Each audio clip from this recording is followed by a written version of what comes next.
உங்க சம்பளத்துல 10% சேமிக்க சொன்னா அது ஒரு மலை மாதிரி தெரியுதா? அது முடியவே முடியாத காரியம்னு மனசு சொல்லுதா? அப்படின்னா ஒண்ணு தெரிஞ்சுக்கோங்க, இது உங்க தப்பு கிடையவே கிடையாது. உங்க மூளைக்குள்ளேயே ஒளிஞ்சுகிட்டு இருக்கிற ஒரு ரகசிய எதிரிதான் உங்க பணக்கனவை ஒவ்வொரு நாளும் சத்தமில்லாம அழிச்சிட்டு இருக்கு. பணக்காரர்களுக்கு மட்டும் தெரிஞ்ச அந்த ரகசியத்தை இன்னைக்கு உடைக்க போறோம். நம்ம எல்லாருடைய மூளையிலையும் ஒரு சின்ன சிஸ்டம் கோளாறு இருக்கு. அதுக்கு பேரு இப்போதைக்கு சந்தோஷம். அதாவது 10 வருஷம் கழிச்சு கிடைக்க போற கடன் இல்லாத நிம்மதியான வாழ்க்கையை விட இன்னைக்கு ஆர்டர் பண்ற ஒரு புது போன் கொடுக்கிற சந்தோஷம் நம்ம மூளைக்கு ரொம்ப பெருசா தெரியும்.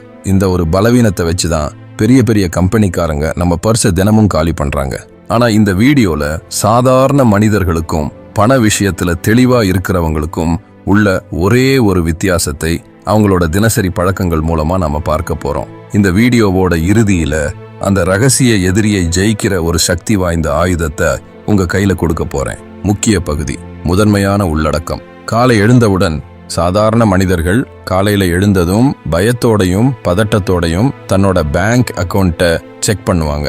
அது அவங்களுக்கு தோல்வியோட ஒரு ரிப்போர்ட் கார்டு மாதிரி. ஆனா தெளிவா இருக்கிறவங்க தன்னோட வரவு செலவு கணக்கை எடுத்து பார்ப்பாங்க. அவங்களுக்கு அது தன்னோட சாம்ராஜ்யத்தோட ப்ளூ பிரிண்ட் மாதிரி. நீங்க உங்க மூளையை பணக்காரன் ஆகிறதுக்கு பழக்கப்படுத்தலன்னா இந்த உலகம் உங்களை ஒரு நுகர்வோரா மாத்திடும். மூளைக்கு என்ன தீனி? சாதாரண மனிதர்கள் தேவையில்லாம பைனான்ஸ் நியூஸ், சினிமாக்காரங்க வாழ்க்கைன்னு சத்தத்தை உள்ள தள்ளுவாங்க. ஆனா தெளிவா இருக்கிறவங்க தன்னோட பண மூளையை ஒரு ஆயுதம் மாதிரி கூர்த்திட்டுவாங்க. அவங்க காசை எங்க முதலீடு பண்ணலாம்னு படிப்பாங்க. எந்த விஷயத்துக்காக அதிகமா செலவு பண்றோம்னு கண்டுபிடிப்பாங்க. நீங்க பணத்தை வளர்க்கறதுக்கு மட்டும் பயிற்சி எடுக்கல, நாளைக்கு பொருளாதாரம் உங்களை சோதிக்கும் போது மனசு உடையாம நிக்கிறதுக்கான மனக்கவசத்தையும் உருவாக்குறீங்க. சிஸ்டம் எப்படி இருக்கு? சாதாரண மனிதர்கள் தன்னோட காசு எங்க போகுது எங்க வருதுன்னே தெரியாம ஒரு குழப்பத்துல வாழ்வாங்க. அவங்களோட பண வாழ்க்கை அலங்கோலமா கிடக்கும். ஆனா தெளிவா இருக்கிறவங்க தன்னோட பண விஷயத்தை எல்லாம் ஆட்டோமேட்டிக் ஆக்கிடுவாங்க.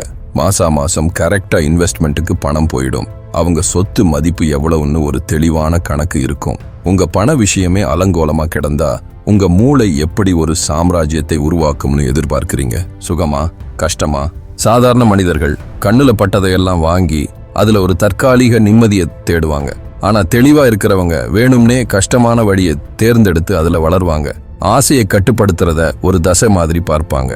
தேவையில்லாத ஒரு பொருளை வாங்குறதுக்கு பதிலா ஒரு 500 ரூபாயை எடுத்து இன்வெஸ்ட் பண்ணும்போது அவங்க மன வலிமைங்கிற தசையை பலப்படுத்துறாங்க.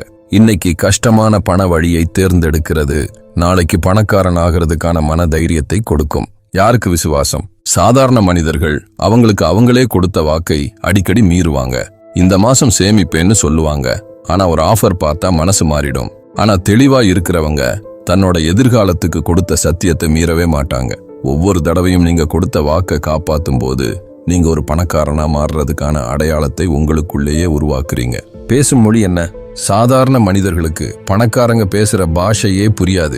வட்டிக்கு வட்டி போடுறதுன்னா என்னன்னு ஒருத்தனுக்கு விளக்க தெரியலன்னா அவன் எப்படி அதோட சக்தியை பயன்படுத்துவான்? ஆனா தெளிவா இருக்கிறவங்க காசு சம்பந்தமான வார்த்தைகளை நல்லா கூர்த்தீட்டி வச்சிருப்பாங்க.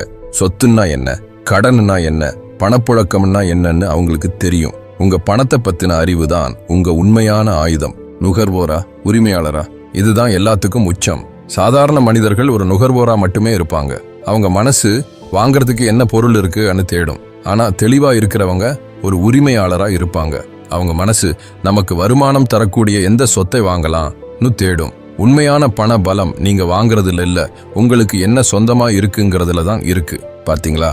பணம்ங்கிறது அதிர்ஷ்டத்துல வர்றது இல்ல, அது நாம தினமும் எடுக்கிற சின்ன சின்ன முடிவுகளோட விளைவு. அது நம்ம யோசனையை மாத்தி அதையே திரும்ப திரும்ப செஞ்சு உருவாக்குற ஒரு பழக்கம். இனிமே ஒரு ஸ்விட்சை மாத்துற மாதிரி ஒரு விஷயத்தை செய்யுங்க. தேவையில்லாத ஒரு பொருளை வாங்குறதுக்கு முன்னாடி ஒரு நிமிஷம் நின்னு உங்களையே இப்படி கேளுங்க, இந்த செலவு இப்போதைக்கு என் ஆசையை தீர்க்குதா இல்ல என் எதிர்காலத்தை உருவாக்குதா? இந்த ஒரு கேள்வி அந்த இப்போதைக்கு சந்தோஷம்ங்கிற மாயையை உடைச்சிடும். இதுதான் உங்க பண சுதந்திரத்துக்கான வழி. உருவாக்க ஆரம்பிங்க. இப்போ நீங்க சொல்லுங்க, இந்த வாரம் உங்க பண விஷயத்துல நீங்க எடுக்க போற ஒரு கடினமான நல்ல முடிவு என்ன? உங்க பதிலை கமெண்ட்ல சொல்லுங்க.